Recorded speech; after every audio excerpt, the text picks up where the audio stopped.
Sorry. Hello, Dr. Tan. I'm Carissa Yong from the Straits Times. Yes. Thank you for your presentation. My question is, if the government does not check with the courts, will you be launching an independent judicial review? Why do you ask me that question? I'm not the only one to think it. I think the courts should be the last avenue for us to answer a question like this. It's just a simple explanation to Singaporeans. The elected government has that responsibility. Parliament has that responsibility to explain questions that are put to them by ordinary Singaporeans, even by members of the Parliament in the House. There's no need to avoid this very simple question. And the question is asked, why did you choose that particular method? It's not very difficult to answer. So it's going to the court, I think, is not nice. We were talking of good politics. There's no need to everything to put to court. Because every time you say, take me to court, it's so like a challenge. But we are more civilized. Let us discuss. I put forward my case. You tell me whether I'm wrong or right. If I am wrong, and you can prove it in court, by them, not by me, I close the case. I will let Singaporeans decide and let history decide whether what I am presenting to you before all of you is right or wrong.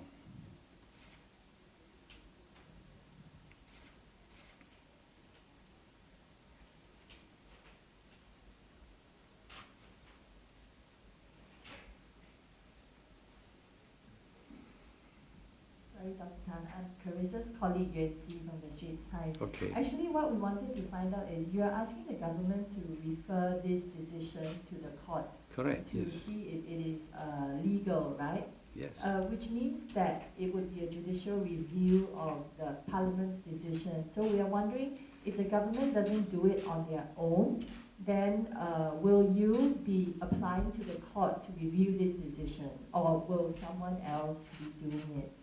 I keep my all options open, okay? But I like to choose a more civilized way. I don't think I want to go to court. But if I'm pressured, as I said, I keep my options open. Let us discuss this. It's just a simple question, you know. I don't see why we should go to court. But by more civilized way, you mean that you hope that the government will do it on their own? Yes. Is that what you mean? Okay. Yes, I mean that, because it's their duty. We elected them. They're in the House.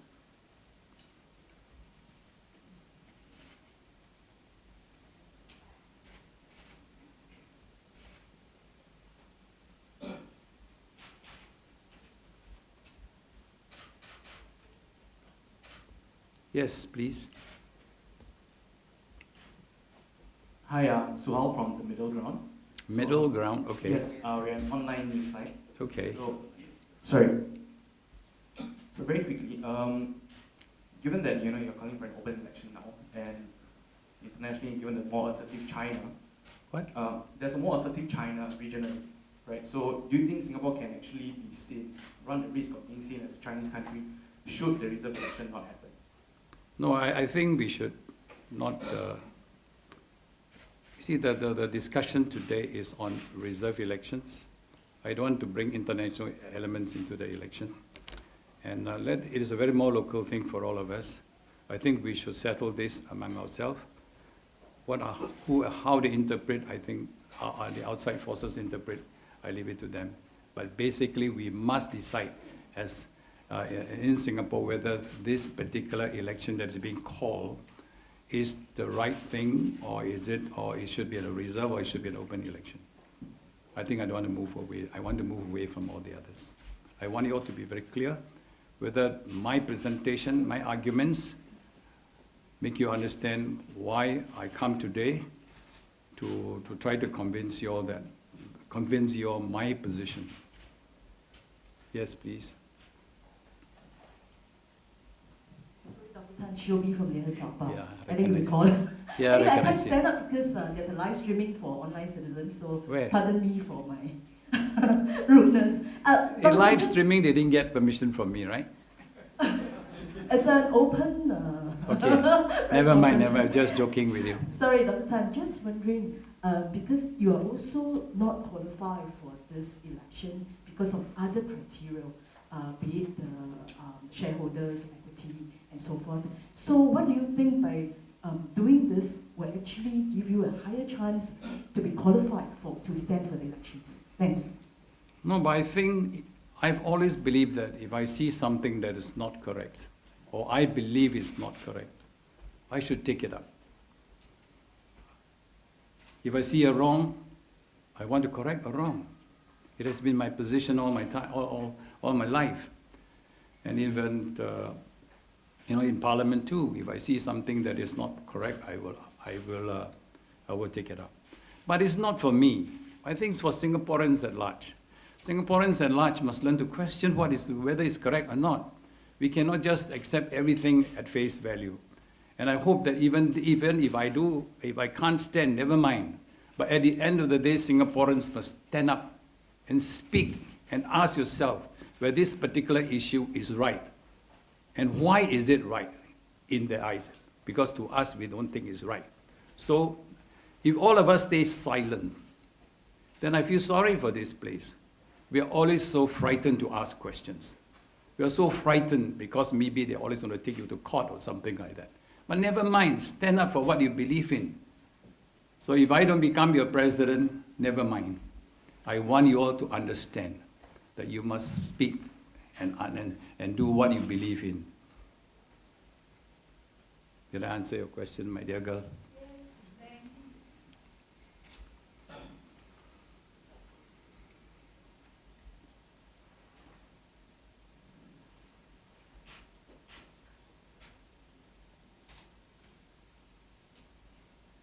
So are you all convinced or not convinced? I think basically it's just getting people to understand the issue. Maybe the issue was not debated. What is this? From Java Online. Java Online is a bit too late, I finished already. But I think, for example, I also want to ask why. Why is it, for example, the Prime Minister need to ask AG's advice when the government has already accepted the Commission's report? And the Commission's report clearly states the terms of conditions for triggering an open or reserved elections. It's all there. Because if you go to what the Commission has said, you must have 5 open elections. So clear, 5 open elections. If you don't produce a minority candidate, then the 5th one is to trigger a minority candidate. But if the 5 elections, you have a minority candidate, that reserved election is not applicable anymore. And as the Commission said, it's a natural sunset. So far, if you notice, we have actually 4 open elections. It wasn't 5. Wee Kim Wee was given by Parliament, by an act of Parliament, to exercise the duties of an elected president. In 1991, when we introduced the Elected Powers Bill, when we passed that bill. So that interim period, from 1991 to 1993, he acted as a president with elected powers. But always remember, he was nominated. He was never elected by the people. The powers was given to him by Parliament, not by the people of Singapore. So if you follow the Commission's argument, he cannot come into that open election category. He's actually outside the category. So you've got to start your open election from Ong Teng Cheong. So if you count Ong Teng Cheong, first one, another number 2, the President number 3, then President Tony Tan. Then this is still an open election. We are not arguing whether it's reserved election or whatever, but I think we argue on the logic. So that is what I feel. And the whole thing actually kicked off when? After I watched Parliament. When I watched Parliament debate, I noticed there was something missing. There was no proper explanation given. There was a challenge to go to court, which I thought was unnecessary. Now that triggered me to go and study this issue very, very well. Because why do you want to push somebody to court to challenge you? There's no need to. It's just a simple question. Tell me whether this is the right approach or whether this is the wrong approach. And if you can convince us that it's the right approach, we close the case. We will just move on. So that is what, yes, somebody? Sorry, hi Dr. Tan. I'm also from the Straits Times. Mhm. I actually wanted to follow up on Zhang Bao's question, which is in the best case scenario, the government does answer the question and it returns the reserved election to an open election. Would you try to contest under maybe the deliberative track? Is that something you would try to do? I think you must do what you believe in. If I believe I want to serve this country, I will do it. I will present all my credentials to the select committee. I let them decide. I was given the first COE. That shows that I must have qualified. But if you ever want to defend the presidency by money, then I'm so sad for this country. We must never define the presidency by money. We must define presidency by people who believe in multiracialism, people who have the right character, who have served this country for a long time, who believes in the people. That is the kind of president we want. But if we want to define the presidency by money, I don't know what sort of legacy I'm going to leave to my children or to my grandchildren. It's very sad for this country. Everything is money.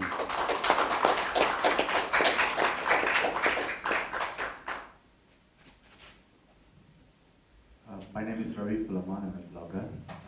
I agree with Dr. Tan that probably that AGC is not right all the time, and probably it's good to refer it to the court. My question is this salvo fired by you too late in the game? Because it's like it's already been settled in Parliament, and it's 5 more months for the next presidential election in September. Thank you. Well, I think it's never too late for anything. Since my last press conference, if you remember this is an anniversary, you know. There's a reason why I chose this month. So when I do everything, I have a reason, and I plan very carefully. Anytime you call an election, my man is ready, because I have the team now. We don't just do things when it comes, then we are ready. So I will leave all my options open. I think at the end of the day, if you ask me, I want to serve you. I want to serve you to the best of my ability. I will bring with me all my experiences, my political experiences, my diplomatic experiences, and my experience at the ground, the grassroots, the town councils, the CDCs. I've been every field. I've run town councils, CDCs. In fact, I'm so familiar with Singapore, the workings of Singapore, that I'm prepared to assume that role, to look after your reserves, and to make sure that the appointments of people in the government are in the right order. And that will require people with independence, people with integrity, transparency. And that is what I bring with me if ever I want to go into the presidency. And then if I can't, I suppose, well, there's other ways for me to contribute to this country. Yes? Dr. Tan, Yes. Zero Nalpon, the lawyer. Yes. I want to say that I'm fully in agreement with you. I've always supported you. And one thing that I think should be said is there cannot be any free and open elections when the pool of qualified candidates is so small and unreal. It doesn't even reflect doesn't even include the people who are qualified and truly believe and truly want to help Singapore. With respect to this press conference, what you have said, pointing out the inconsistency in the application, calling for the reserved elections, when clearly it doesn't follow the letter of the law, let alone debates in Parliament. The question is, in law, is it that there must be 5 open elections before the reserve can be activated? And if so, this does not qualify at all, whichever way we look at it. We do not even have to take it to court for the court to explain. This is clear English. We do not need, everybody here is qualified to understand what is the difference between 5 and 4. So, I think that they should answer anyway. This is not a question of whether we are aligned to the opposition or the mainstream government. This is a question solely of English language, what Parliament intended, and what is actually there in front of us. Yes, I think the idea would be anyone who feels he wants to stand as a president should be allowed to stand, so long, and let the people decide. That's the ideal. In other countries, there's no terms, no conditions to be a president.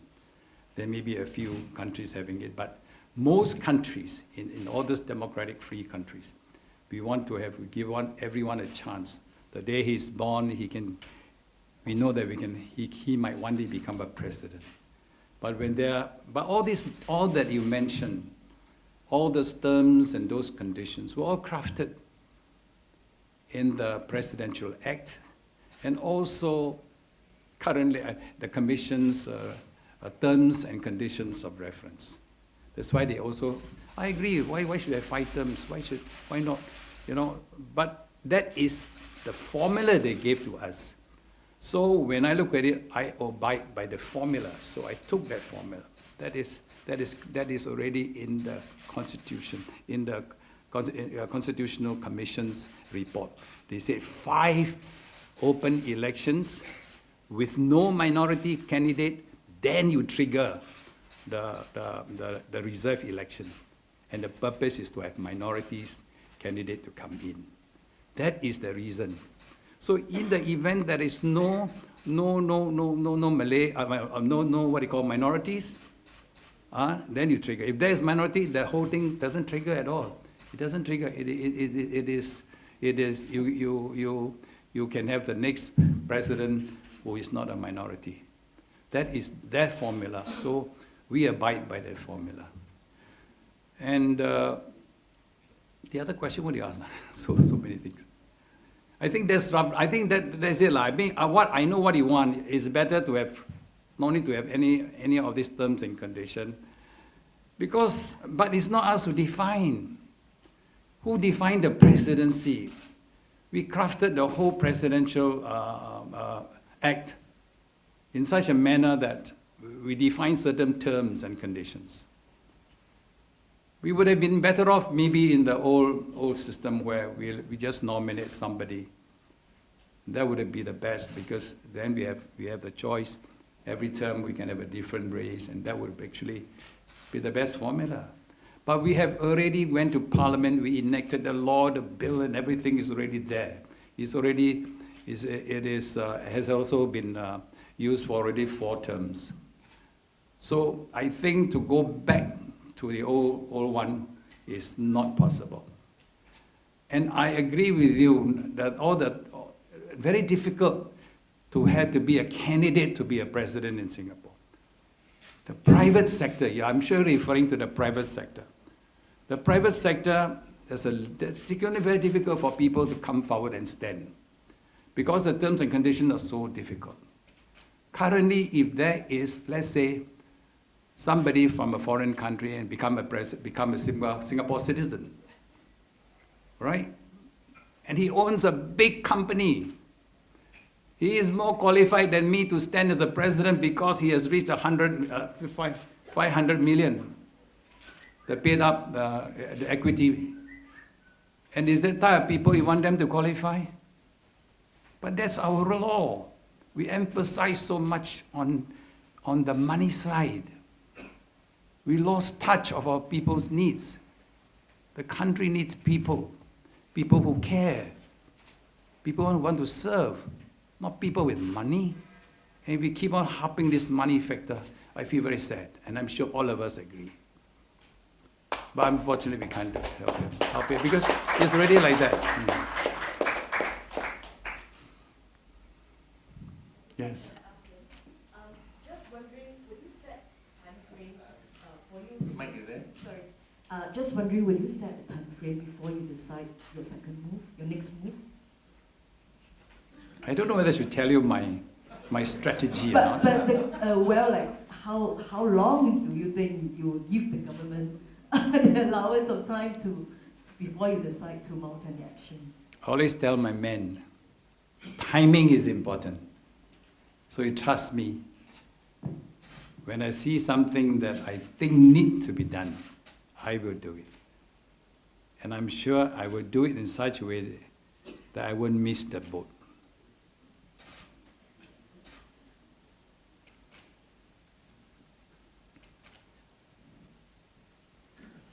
Any questions? Just a quick comment. You'll see a lot of references from Dr. Tan just now on the parliamentary records. In the press kit, we have a link to a website where we've uploaded more than 70 references from the Hansard, from various parliamentary records, and from various government statements. So if you want to check the correctness of all of Dr. Tan's statements, the links are there. Any questions on how to operate the links, Michelle is there, she did it. So you can be assured that all our references are correct or have an official record. Thank you. We have done a lot of homework.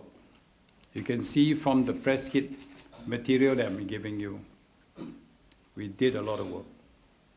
Because we believe that we believe in what we do. So I tell you, I must thank those many people who helped me to come to this, to guide me, lawyers, doctors, friends, all, because I think they believe in me, and I'm quite proud that they came forward to help me. I'm guided by them, guided by Singaporeans, I always said, because you all have to tell me if I've done something that is not proper, not correct. Please, you should guide, because we're all together. We're one big family. Okay? One more question. Yep.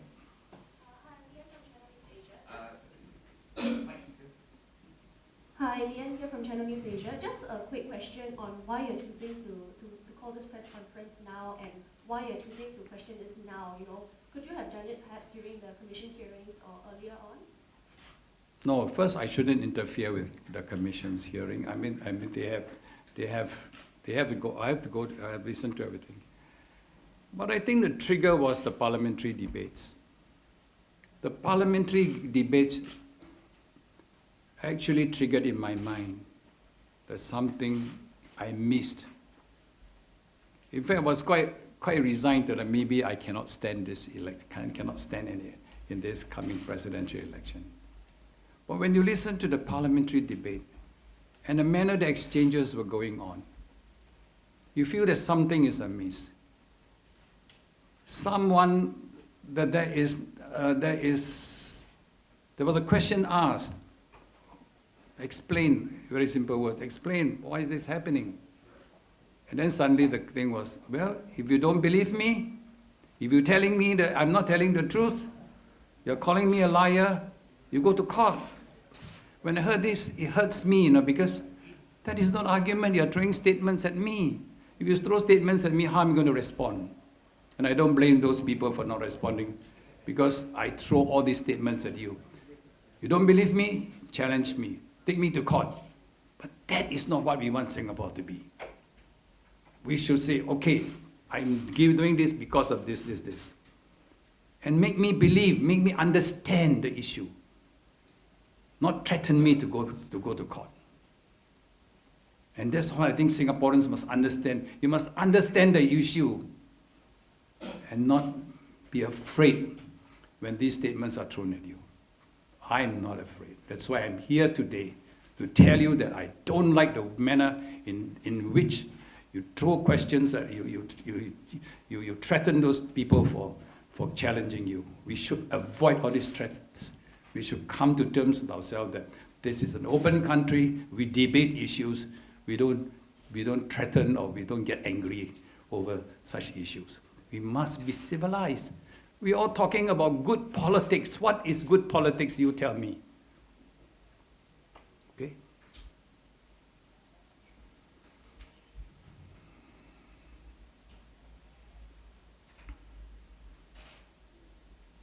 Well, looks like, I hope you all are satisfied. I am in the mood. You know, I love to be challenged now. Because I think that will bring what do you want to be, what do you believe to come out. So I give one last chance before I retreat. Anyway, I must really thank you all for coming. I know some of you will be wondering why I stay silent so long on my Facebook. But when I stay silent, always remember I'm thinking. I'm not just relaxing and not forgetting about things. That's important.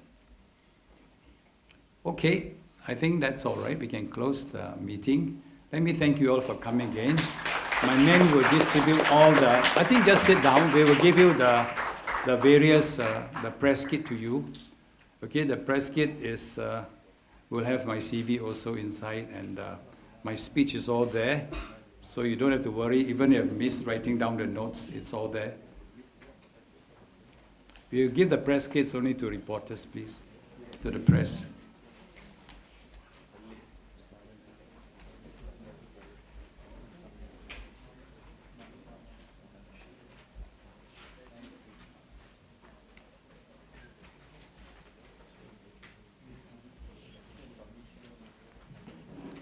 We're very environmentally friendly. We don't print out too much paper. We don't cut out too many trees. Actually, I recognize some of my friends are here. Let me thank them for coming. Okay?